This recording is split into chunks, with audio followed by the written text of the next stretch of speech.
Keith, it's so happy to have you back on Beyond the Pale.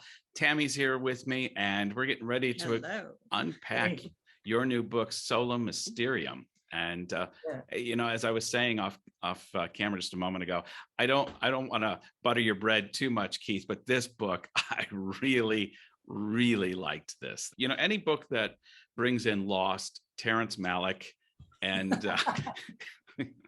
Tree of Life, it's just going to hit certain sweet spots for me that often get ignored by a lot of people who even write within our circles. Just from the get-go, when you said something about, you reached a point in your spiritual walk where you said, I've learned everything there is to learn, and I've got it here. And one of the things I've appreciated, Keith, is whenever you write, and I think that's why I originally reached out to you a few years ago, was I find so much in your walk juxtaposed with or similar to my walk. And I remember being in a meeting in the 90s when we had been invited to be part of this apostolic team and this network of churches, and there was the apostolic and the prophetic and church planning. And one of the guys got up and said, in 20 years from now, if we're still preaching the same theology we are now, then, we're going to have to reconsider some things. And I remember thinking, but we've reached it. Now right. There is nothing new really to learn in my mind. Yeah. And now I'm just blown away by how much I don't know. And Sola Mysterium really addresses that. Share with us a little bit about what the book's about. Yeah, thank you so much. Yeah, I got to say, I'm really, I'm excited about all my books. I really have been. But this one, I think there's just an extra level of excitement on it because it is so much fun to me. There's just so many fascinating things that I was able to really just cram into this book. And like you said, I start off the book just sort of telling a bit of an embarrassing story, something to admit, but really, in around the 90s, I remember driving home from work one day, just talking to God in the car, and literally with a straight face, no irony, totally said to God, God, it's so sad because I just understand everything. I know everything. There's no mysteries. There's nothing new to learn. I understand the whole Bible. I can explain everything in the Bible to everybody. There's just nothing new for me. And I guess from this point on, that's what it's going to be, is just like helping other people who don't know all the stuff that I already know, but I'll never learn anything new. That was just, it's so stupid, but wow, a little bit after that, about a year after I said that, my life just turned upside down and so many things. And I started on this journey of discovering all the stuff I did not know. Mm-hmm. And I'm actually really grateful in many ways for that, because you can reach this place where you think you've got it all figured out, and maybe it's the opposite of hitting bottom, right? You talk about you have to hit the bottom before you can through addiction and stuff. Maybe in pride, you have to sort of in your mind hit the top before you realize, oh, you're not at the top at all. You're not even close.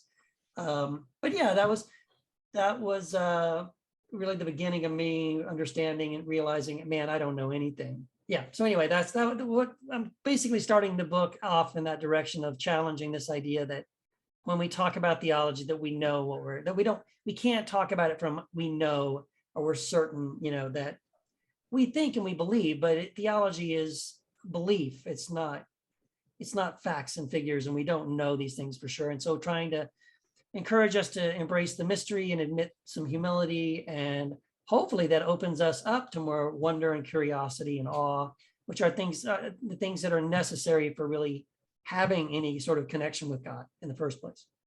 Yeah, I think that whole sense of wonder is lost, and I think it led to my initial deconstruction.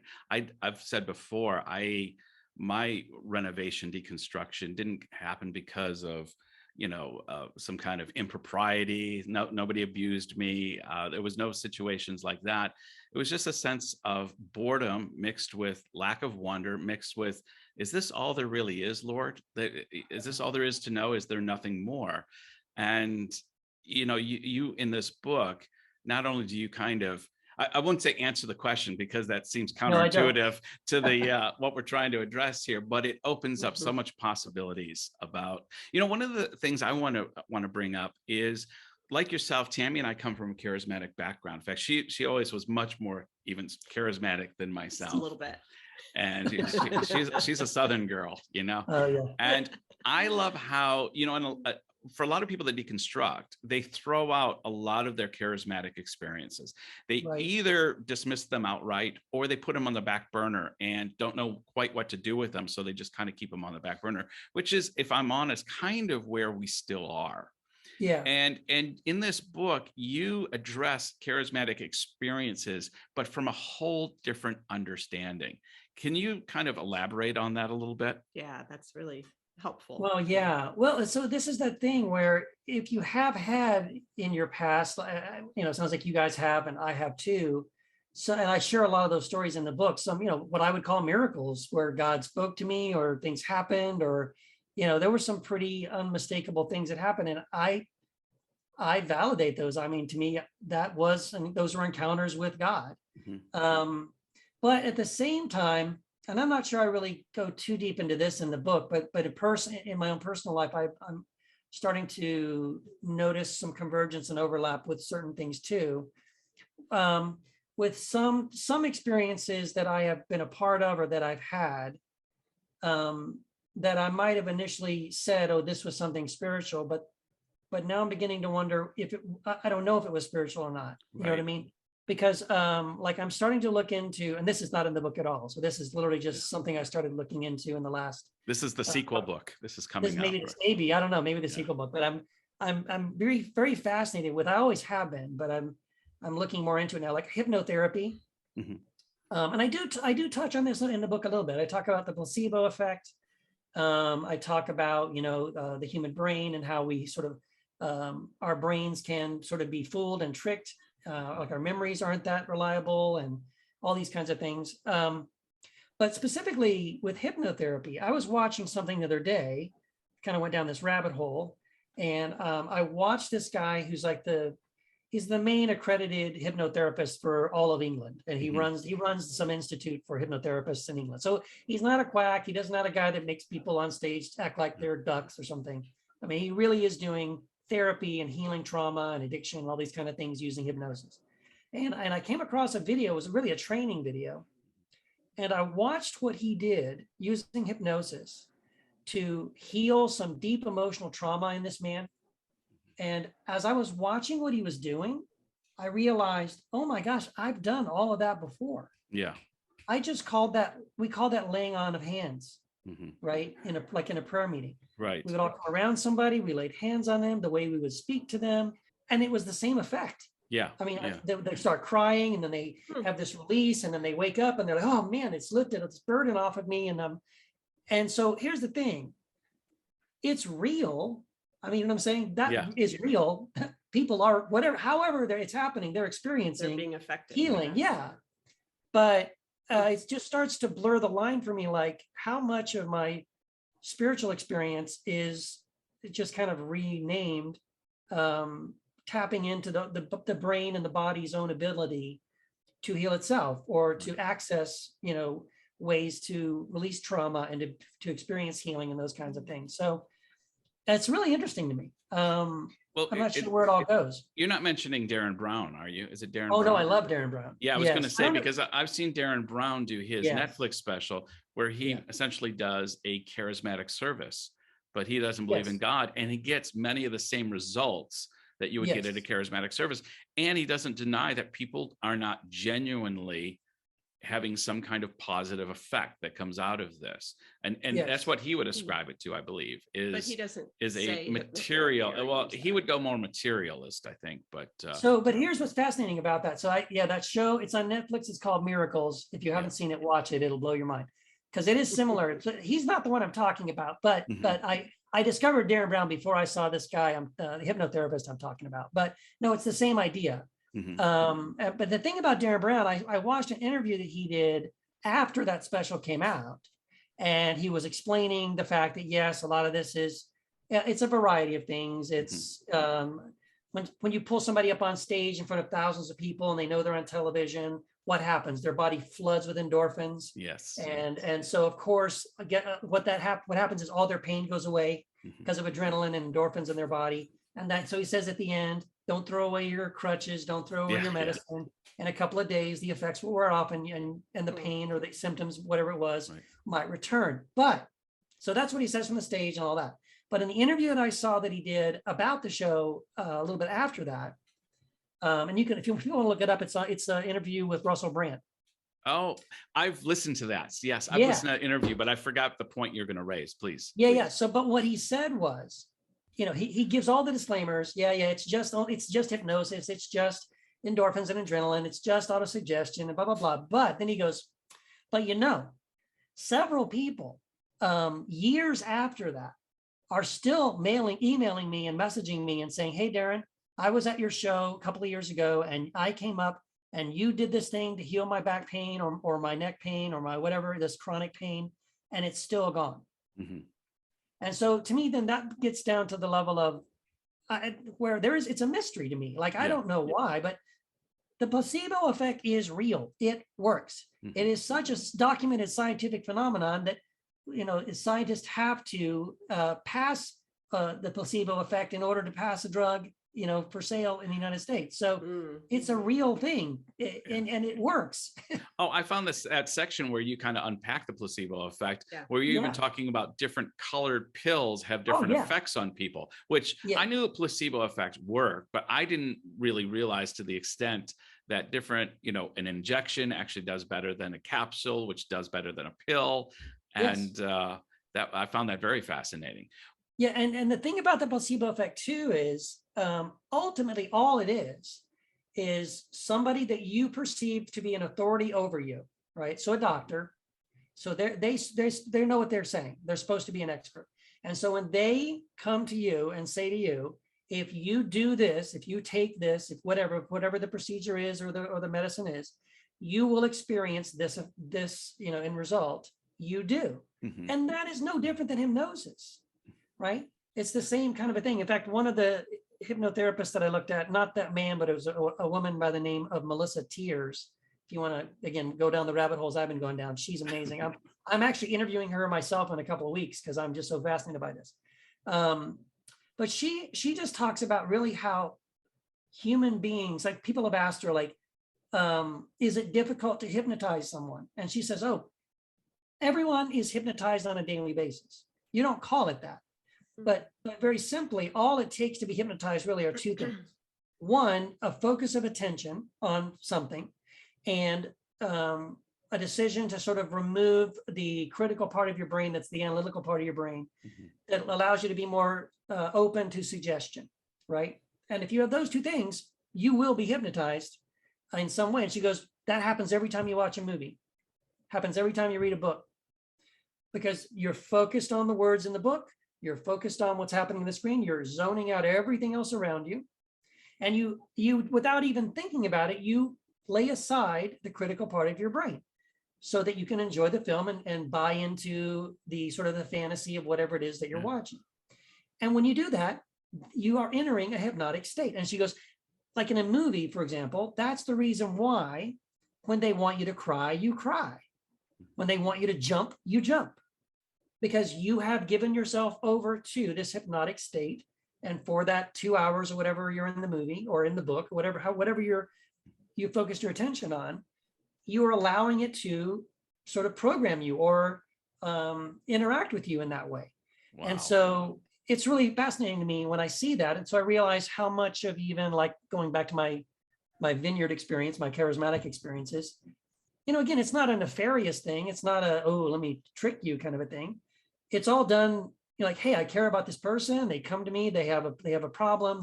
They're asking for prayer. But by coming and asking for prayer, they're saying, oh, I trust that you have some sort of spiritual authority or ability.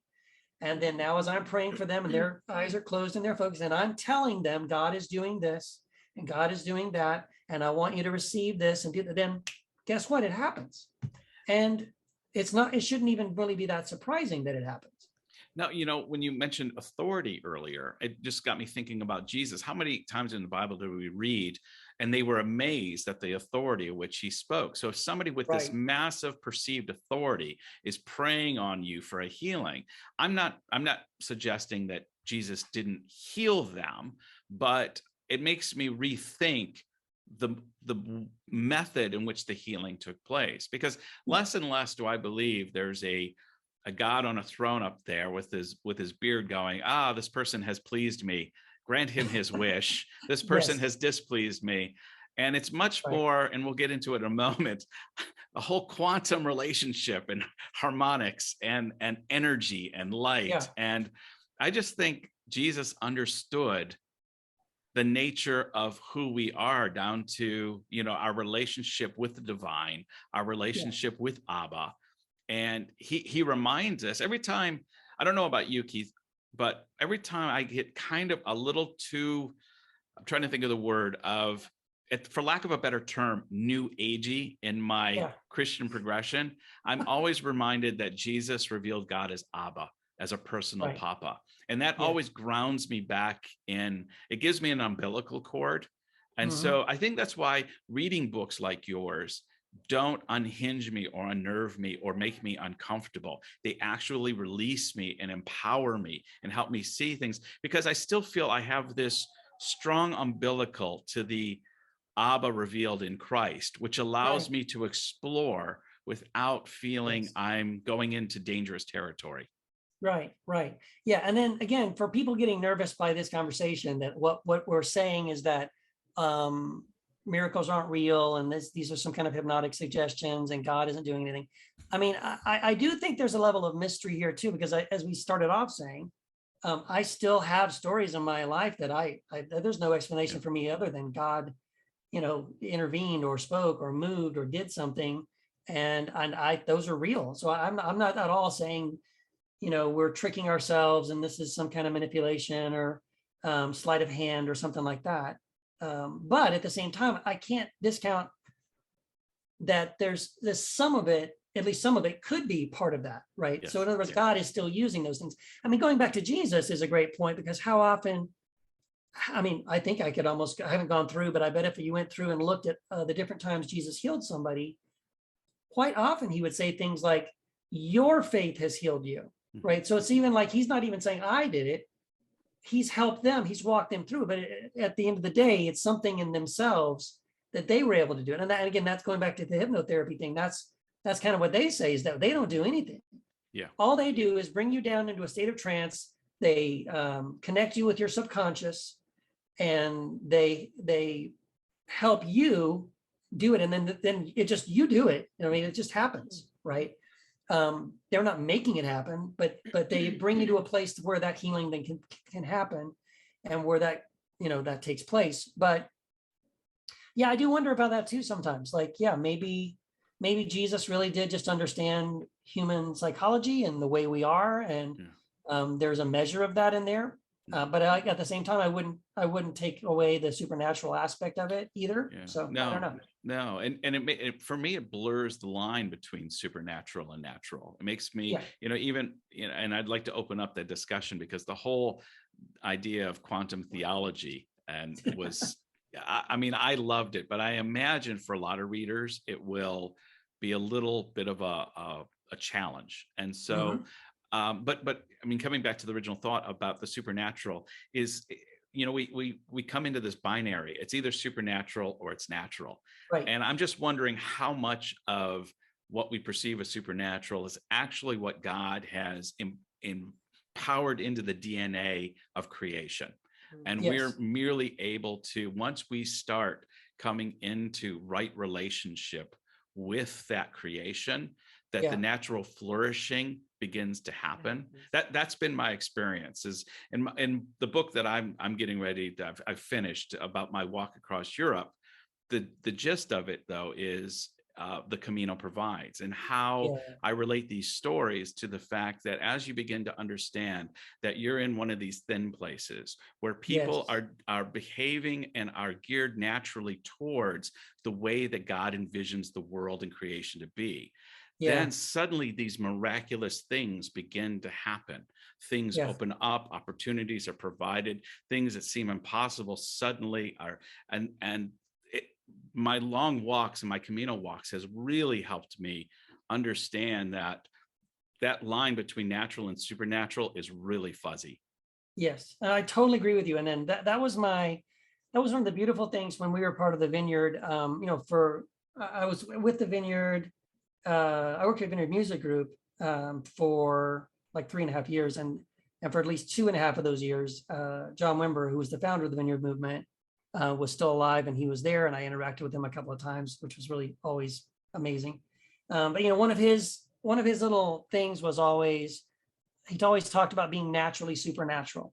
Mhm. And I think that's kind of what you're saying. We have always had this, you're right, this idea of like, oh, this is sacred and this is secular. Mhm. This is supernatural and this is natural. And I think the more we operate from those sort of the dualistic ways of thinking, that's wrong. Yeah. Yeah. That it's probably closer to reality, that there is no sacred and secular, that it's all sort of sacred. There is no natural and supernatural, that supernatural and natural. And frankly, that I think is what quantum science is showing, Mhm. which makes so many scientists nervous, Yes. is that they've always thought that it's all material and consciousness was some other thing that was part of the brain. It wasn't anything, really as special as everybody wanted to say it was. It wasn't this, it wasn't God, it wasn't a soul, it's just something. They still couldn't explain it, but the main thing was still this material universe. And then now slowly what they're realizing is, and I have some amazing quotes from quantum scientists in the book, where they have reached the conclusion now that, like one of the quotes, I think it's Sir James Jean, who's a renowned quantum physicist, published in Nature magazine, which is like the premier Yes. I love science this quote. magazine, right? And he says something like how we can no longer speak of the universe as a great machine, meaning it's all material, Mhm. but rather as a great thought or as Mhm. consciousness. And that's a pretty astounding shift for a materialist, for a Yes. scientist to make. Yeah. That to recognize, yes, there is matter in the universe, but that's secondary to consciousness. Yeah. That's pretty big. And you bring up, I love the quote, or the point you raise when you say, no longer is the question, how does consciousness come out of matter? But the question we need to ask is, how did matter come out of consciousness? Yes, that's exactly right. And that is exactly right. So that shift from, how did consciousness arise from matter and all that kind of stuff, which has been the biggest question philosophers and theologians have been having this back and forth debate with scientists for the longest time. Like, well, if everything's material, then explain how consciousness arises from matter. And then, there's a quote in there from one of the quantum scientists realizing that, oh, yeah, we've been asking the wrong question all along. Yeah. The question isn't how does consciousness arise from matter, but how did matter arise from consciousness? And honestly, when I read that quote, I stopped, I closed the book, and I was like, in the beginning was the Word, Yeah. and the Word was with God. And it was like, what else could that be, right? Yeah. If you're saying that the beginning of everything was consciousness, and in the beginning there was nothing but consciousness, and then consciousness created matter, well, holy cow. I think Yeah. I've heard that story before, slightly different. Oh, that's But fantastic. it's amazing. Yeah. That's fantastic. And it just makes me think how sad it is, the other point you raise, where you say it's with scientists, and specifically, I think you might mention quantum physicist scientists, who are Yes. actually demonstrating the wonder we should be having, and the theologians are not. And I think that's why, people like Carl Sagan have always really drawn me, is because in him, although he would deny God, he has much more wonder for the creation of what God is, who I feel God expresses, than I've gotten from just about any theologian or pastor. Yes. No, that's exactly right. And then I had that same reaction as I was studying this and realizing. So first it was realizing the overlap, like, okay, quantum physicists and scientists are now talking like theologians and philosophers. And in fact, I have literally watched more than once one of these quantum physicist guys trying to explain what they're finding, and then stopping themselves and going, now I know I sound like a theologian right now, because they're nervous about it. They hear themselves like, oh, what I know I sound like a weirdo, but this, I can't help it. This is what they're saying. And yet at the same time, so much joy and awe and wonder about what they're discovering. And then realizing, okay, but they're saying the same things that, theologians have been saying for the longest time. But I look at those guys and they are not full of wonder and joy. And here's why I think it is. I think I say this in the book. Why? I think because I was trying to figure it out. Well, if they're talking about the same things, why is one side full of joy and wonder, and it's the scientists, and the theologians are not? And I think it's this, that the theologians think they have it all figured out, and the scientists know for a fact that they don't. Right. and they can't wait to see what the next discovery is, right? Oh my gosh. And they're sharing this stuff and their minds are blown. And then, but they don't, here's the thing too, they don't stop there, right? No. Theologians have just stopped and said, there you go, thus saith the Lord, put it in the book, we're done, no more questions, But the scientists are like, well, I discovered this, but what else, right? And then so they're continuing to move forward from a place of excitement and wonder and curiosity, and knowing that they don't have it figured out. And I think that's such a better, I would love to see us approach our theology that way. I think we're supposed to. Yeah, I really think that we're told all through Scripture, right, to remain in this place of awe and wonder, to recognize that we, that verse in 1 Corinthians that Paul says, now we see through a glass darkly, one day face to face, but now we only know in part, but one day we'll know in full, as we'll know fully as we are fully known. But that means right now we're in that place of the mystery, right? And at the same time, to hear that, I think what a lot of Christians have done is they've looked at the immensity. They said, oh, it's higher and wider and longer and deeper. It's a mystery. You'll never understand it. So don't try. Why bother? Instead of like, no, it's endless and amazing and beautiful. Jump in, right? That's what we're invited to. We're invited to explore and to discover. And it's not about getting all the answers. It's about having those little tiny discoveries of awe and wonder as you go. That's what it should all be about. And for me, it's like breathing new life into my faith journey, to kind of cultivate and develop this sense of wonder and awe again. It's, I mentioned to Brian Zahn when we had him on recently about his new book, that when I read Beauty Will Save the World, suddenly my Christianity went from black and white boredom, eating yesterday's manna, to having color again.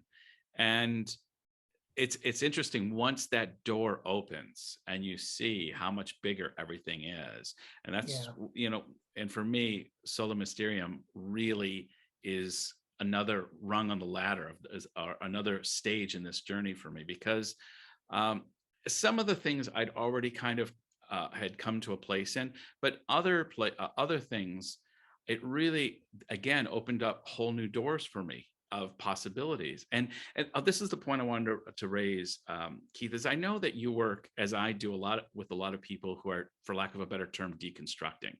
Yeah. And this book, although you really don't mention deconstruction and reconstruction that much per se, a lot of people tend to shed the faith altogether because of abuses and hurts and things. And what I found in this book is, how could anybody want to really shed the faith when you see how beautiful and wondrous one creation is and how much more there is to explore? It's like, It's like we've been given the Starship Enterprise, and you get to go, you get to explore. And so for me, I just thought it's a wonderful reconstruction tool as well. Yeah, oh, absolutely. And frankly, I could never have written this book had it not been for my experiences with people in the Square One group that I do, and Square Two, and now we have a Square Three as well. And flat out, some of the things in this book came right out of conversations that we have with people in Square 1 and 2 and 3. I mean, one thing is, and I say this early on in Sola Mysterium, and I say this at the beginning of every Square 1 course with everybody in the class, I always say, in all your deconstructing of your theology, deconstruct your need to be right. Mm-hmm. In other words, learn to be comfortable with mystery. Learn to be, embrace the fact that you don't know everything, and you don't need to know everything. That's not what this is about. And so that is a good starting point. Like if you're going through deconstruction, it's good advice, let go of your need to be right, because you probably, again, if you're deconstructed, you at least understand that at one point in your life, you were convinced you were right. Yeah. And then you realized, oh, wait a minute. No, I'm changing my mind now. But you cannot continue in that sort of, I'm always right. No, I changed my mind, I'm right again, change my mind, I'm right again. Well, that's not what's happening. You were wrong before, you're wrong again, and you were wrong again, and you're still wrong, and you're going to be wrong again in the future. So if we approach it from this place of humility and just say, yeah, we do get it wrong, and we all get it wrong. And so let's just let go of our need to be right about everything and argue about, or like I used a quote in Richard Rohr's quote in the book, where Richard Rohr says, God doesn't fit into any of our boxes, so we shouldn't waste any time defending our boxes. Yeah. And so much of theology, that is kind of what we're doing. And so I'm hoping to awaken people to this idea that, yeah, it's not about certainty. It's not about being right. So don't let the cement harden. Don't let it dry. Keep an open hand. And when you do that, what's funny is you're more open to hearing other things and learning other things and growing. And now that leads you into a place of wonder. You're not afraid to question something or read something outside of your whatever you've made your mind up about this is correct. Theology is like, well, I think this, I believe, I hope this, but I don't know. I'm not certain. And so I'm open to other things. Yeah. So it's just been a beautiful experience. And I've seen this kind of thing help set people free, going through deconstruction and helping them to sort of reimagine what a reconstruction of their faith might look like. Yeah, absolutely. We may be a little bit late in the conversation to address this. We probably should have done it at the beginning, but the name Sola Mysterium, I think the reason I didn't raise it is it probably goes without saying for yourself, for me, who would understand why you would choose a name like that. But for listeners who maybe are not as acquainted, what led you to that name and why is that? Yeah. So real quick, it's a play on Martin Luther's solas. I think he has 5 solas: sola scriptura, sola Christa, sola fide, all these kind of things. And it was an early thing in the Protestant movement, about sort of like helping Protestants understand, like it's when we only use scripture and we're saved only by faith and all these kind of things. And so I just felt like there was something missing in that, and all those, like, well, what about mystery? What about this thing we're talking about? Approaching God from a place of mystery and curiosity and wonder and awe. And so I'm just trying to play off that sola scriptura thing and say Sola Mysterium, which, by the way, I should say is incorrect Latin.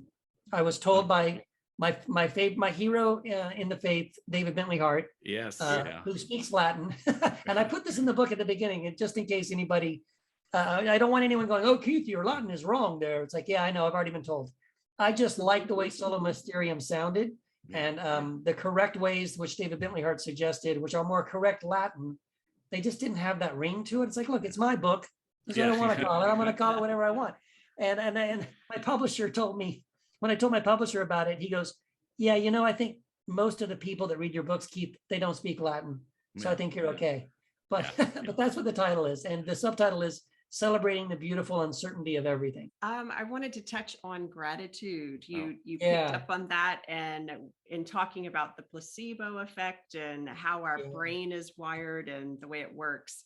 I'm curious to see what all you've uncovered in there through that, and if you could share that with everyone listening.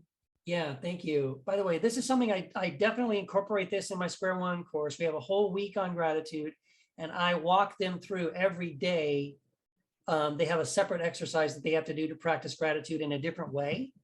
And by the end of the week, it's the most impactful week of the whole thing. By the end of that week, when we have our Zoom call at the end of the week, the stories are amazing. If they go through and do it every single day for the whole week and they practice gratitude, they all are like, this changed my life. This was beautiful. So it's based on science. I actually came across it when I was working at Ingram Micro, which is a technology company. And it was some guy that had done it. He was recommending this as sort of like HR training for large companies about team building, because how gratitude makes people more, they collaborate more, they work together in teams more, they're more creative, they come up with better ideas more if they practice gratitude. So he had looked into all this scientific research, and so that was his spin on it. He was looking at it more from that direction, but I got fascinated by it. And then I went and looked at the original studies he was talking about. And it just blew my mind. So yeah, in the book I talk about this. I quote from the study. It was a UCLA study using magnetic resonance imaging.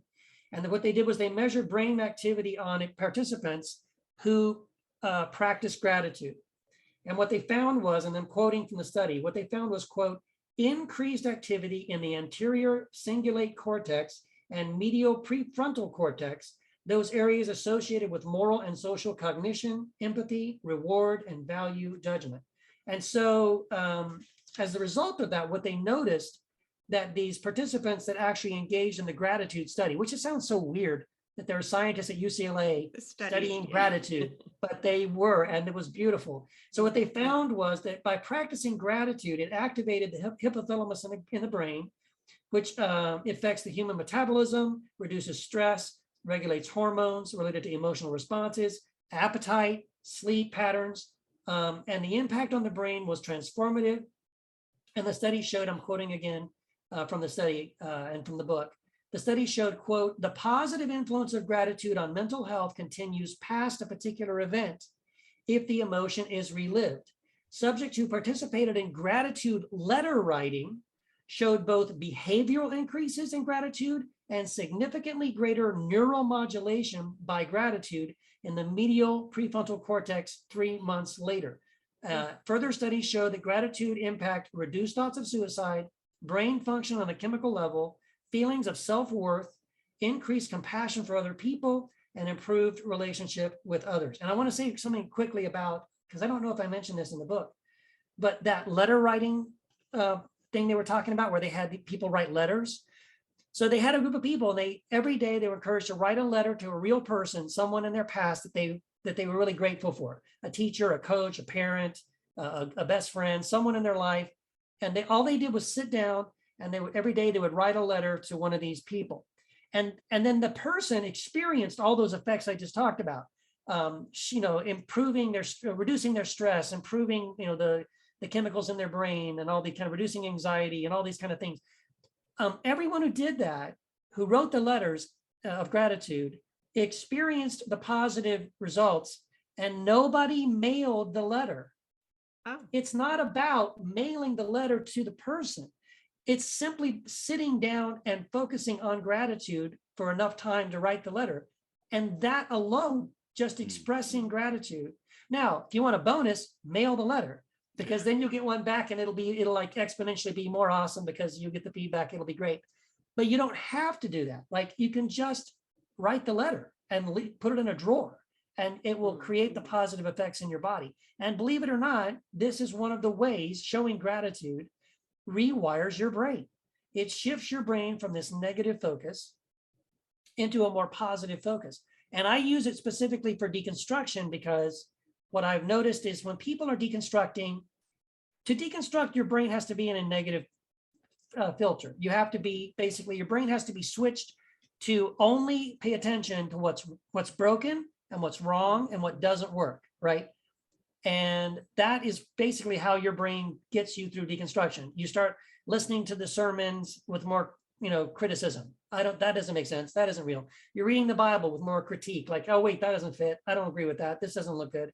And you have to have that negative filter to deconstruct and ask the question. So on one level, you couldn't deconstruct without the negative filter on your brain. The problem is, so many people, once they're in that negative way of thinking, where all they can see is what's wrong, all they can see is the negative, all they can see is what's broken, you can't get out of it. It becomes a loop. It's like a toxic feedback loop, and you cannot get out of it. And you have to go through something like this gratitude exercises to basically to rewire your brain to begin to shift the filter away from the negative to look for what's good.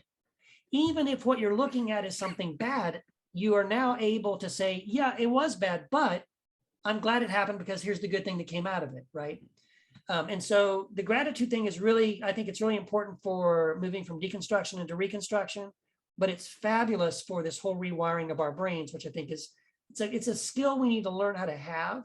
When you catch yourself being in that negative way of thinking, this is the way to break out of it. Like, it's a tool you can use And you can say, okay, I can hack my own brain. I can get myself out of this loop. Ooh, and you're all about tools. That's really good. Yeah, because I've gone through that definitely, and for myself and when working with clients and improving your health and your mental well-being. Yeah. But I didn't know there was a scientific study out there that really backed it up, and just giving the time to it, to commit yourself to the process, and knowing that there's lasting, like you said, 3 months later, people are still feeling the change and the rewiring. I love it. Yeah. I love it. Yeah. It's really beautiful. I mean, like I said, I love that part of when we go through that week in square one, because I think on one of the days I have them write a letter to somebody like that. Second part I even put this in the book, because this actually came from our house church experience. We started talking about this in our house church a while back, and we all got excited about gratitude. And one of the girls in our house church, she was like, she just decided on her own. She went through an entire day, and every single hour she would stop and write in a journal something she was thankful for. And it could be anything, my parents, ice cream, cats, job, the weather, sunshine, whatever it could be. It didn't matter what it was, but she just set an alarm, and every hour she stopped and wrote down something she was grateful for. And anyway, so every day I've got different kind of gratitude exercises like that. But that particular one, so I incorporated that into square one. So one of the days I tell everybody, set your alarm every hour, write down something you're thankful for. And so many times I've had people come back to me at the end of the week when we check in with them, and they'll say, I started doing that, and after like the second or third hour, I switched my alarm to every 30 minutes because I realized there was so many of the things I wanted to be thankful for, and I wouldn't be able to write them all down. Wow. So I love that. It's like so beautiful, because once you start doing it, it is therapeutic, right? It is healing. You're like, this feels good. I enjoy this, and you're experiencing it like in your own body. That's my kind of fun. Yeah. I like it. Well, and it comes back to having born again eyes, to bring this back to a Christian. When you start to see the kingdom of heaven, you start to see it everywhere. Like once you tune that frequency in, you start to see, oh my gosh. And this is why I think this book is a great reconstruction tool, is because when people are turned on to wonder and curiosity, it's hard for them to have that ongoing negative voice in their head, because the wonder silences the negative. And just, that's why I'm naturally drawn to people. I know, like you mentioned J.J. Abrams, and I know why I've always liked J.J. Abrams, because you can see when you tell the story about the mystery box. Yeah. I'm thinking, well, of course he has a mystery box. I didn't know that specific anecdote, but I've watched his movies. I've watched Lost. That's a person who they celebrate wonder. This is a person who has wonder in the fabric of their DNA. I've said before, and I think you and I have even talked about the last episode of Lost in the past. Yes. And I like to say, I can judge people on how they respond to the last episode of Lost. I love it. You should. Not that you should. Yeah, I love the last episode of Lost. I know so many people that don't enjoy it. They were like, oh, I don't like it. But I think most of them don't get it. They didn't really understand what was going on there. But yeah, I love that J.J. Abrams story about the mystery box. Yeah, feel free to tell it. We're drawing to a close, but I think that's a great story. Yeah, it's really great. There's actually you can see him. He did like a TED Talk several years ago. You can just look it up on YouTube. It's J.J. Abrams mystery box, and it's really beautiful. And it's a very wonderful talk he gives. But there's a part in there though where he talks. He even has it on stage. So you can see it. He talks about when he was a young kid. I think he was like 8 or 9 years old. And his grandfather used to take him out. And he loved his grandfather. His grandfather just really poured into him, and they were really close when he was young. And of course, he's passed away now. But he goes, well, when he was young, his dad took him to a magic shop in Los Angeles, and said, you know what, buy anything you want. I'll pay for anything you want. Right? Pick whatever you want. And so he's looking around the magic store, and at the top shelf behind the counter was this big box with this big yellow box with this giant black question mark on it. It said mystery box. And he's like, whoa, what's that? And the owner pulls it down, and he's like, inside this box are 100 random, magic tricks. and you don't know what's in there, but there's 100 different cool like little magic tricks in here, and it's for like a really great price. It's cheaper than anything else. So he said, yeah, I want that. He took that, and then so now fast forward, he's in his 40s or whatever, and he's like, he goes, this box is still sitting on my desk and it's still sealed. I've never opened it. And part of it, he said, was that it symbolized his grandfather, right? And he just went, by keeping it sealed, it was almost like he was keeping this memory of his grandfather. But he said, the other part of it is he just knew practically that all of his ideas about what might be in that box are way better than whatever's in that box, right? We all know it's going to be like, really, a bunch of cheap little things. Come on. But just the idea of having this mystery box with that giant question mark, and it signifies this idea of mystery and awe and wonder and curiosity. And for that reason, he's never opened the box, and I believe he never would. Like, why would you, right? And then he does even tie it into how he realized that for himself, that this ties into everything he's ever done. In Alias, if you ever watched Alias before Lost, there was, I can't think of the name of it, but there was this sort of underlying mystery of this guy that was like a Nostradamus character who had these prophecies in this book, and they were all trying to find it before the evil government, found it, and because it was something about the end of the world, and of course they never solved it. And then in Lost, it's the same kind of thing. There was what's this island and what's the mystery? And in my opinion, actually, that's where Lost went wrong, is when they started answering some of those questions for you, right? Then it became like, oh, it's a smoke monster. What the hell is that? Yeah. So it was so much more exciting when you had no idea what is this creature, So yeah, it's really fascinating. I love that idea of a mystery box, and I hope people enjoy the book. I feel like I said, I did my best to just pack in so much amazing stuff in this book. Like we haven't even had a chance to talk about like the wood wide web, and how trees and plants talk to each other for hundreds of miles, and like what? Oh yeah, the whole mycelium. How do you say that? Mycelium. Yeah. Mycelium. Yeah. I've got a page here of quotes and things to go off. We could go another 2 hours. I mean, this is and this is the kind of thing, Keith, I wish I was living back in the States at times, and be part of a group because I would just love to unpack this. In closing, Keith, why don't you share a little bit about the Mycelium Network and how things are linked, and then maybe draw this to a close? Okay. Well, yeah, that's just a part of the book. I mean, I included this part of the book. I came across it, I forgot even where it was. It was Wired magazine or some magazine. I read about it, and it just blew my mind to realize how they've discovered this network, this communications network that travels hundreds, sometimes, thousands of miles in rainforests and stuff.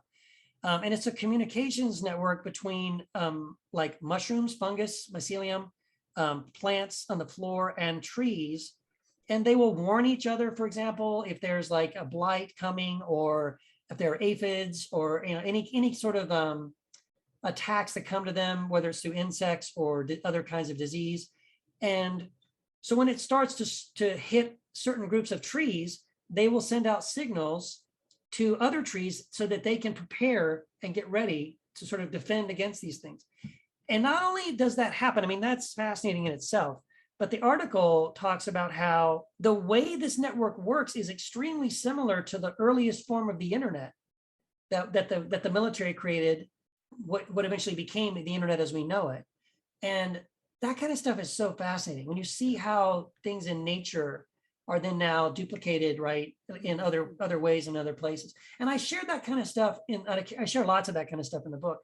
Part of my goal was to say, I mean, I talk in the book, I do this little thing at the beginning, I do this little poem, and I say, rather than talk to me about all you know of God, which is really nothing, let's talk instead of all we don't know of God, right? Because that's everything. It's just a much more expansive subject. But then I shift to a little bit, spending some time talking about things like this, or about frequencies of light and frequencies of sound and idea space, where ideas come from. That's another mind-blowing thing. And really what I'm trying to do is just say, look how fascinating and amazing and fantastic and awe-inspiring just our world is, just our planet, right? And if that doesn't evoke in you this sense of awe and wonder, and now realize we're just a tiny little speck of a planet in a tiny little speck of a solar system in a little, galaxy in a massive universe of like incredible, it's like if we can become full of awe and wonder about plants and mushrooms and our own bodies and all these other things, like we need to develop that awe maybe at that level, because then we can realize how much more awesome and full of wonder and full of amazement and just endless fascination is God, right? Of course, we're just talking about the creation. The creator is way, way beyond that. And I hope it does provoke in people that sense of wonder, and it gives them permission to relax and just kind of rest in that place of not needing to have all the answers, I know for a lot of people, we get our comfort by thinking. It's an illusion, this idea that we have certainty, that we know things. You really don't. And even if you feel like, it's more comfortable when I think I do, well, understand you're tricking yourself. You don't really have certainty. And for me, I just have reached a place now where I've learned to be comfortable with certainty and to really celebrate. I love that I don't know all these things. I'm excited by all the new things that I could discover and learn about God and about myself and about the universe around me. And I think we're supposed to, I just real briefly, when Jesus says, unless you become like little children, you'll never see the kingdom. And what do we know about children? All they do is ask why. Yeah. But why? That they're so curious, they're so full of curiosity. And I feel like that's what we have to get back to. We have to recapture this sense of childlike wonder about the universe that we live in, the planet that we live on, our own selves, our own bodies, the science, and then certainly the God who is behind all of that, who obviously created all of that because he wanted us to be filled with awe and wonder, to sit and watch us unwrap this little present that he's wrapped for us and put under the tree, and we can just discover it and find it and unwrap it and go, oh my gosh, right? I think that gives God a lot of joy to see us enjoying that. Well, Keith Giles, it's always a pleasure to have you on Beyond the Pale. We end every podcast with the Camino salutation of Buen Camino. Thank you so much for writing this book, and we wish you a Buen Camino. Buen Camino. Thank you. Thank you so much. Buen Camino to you.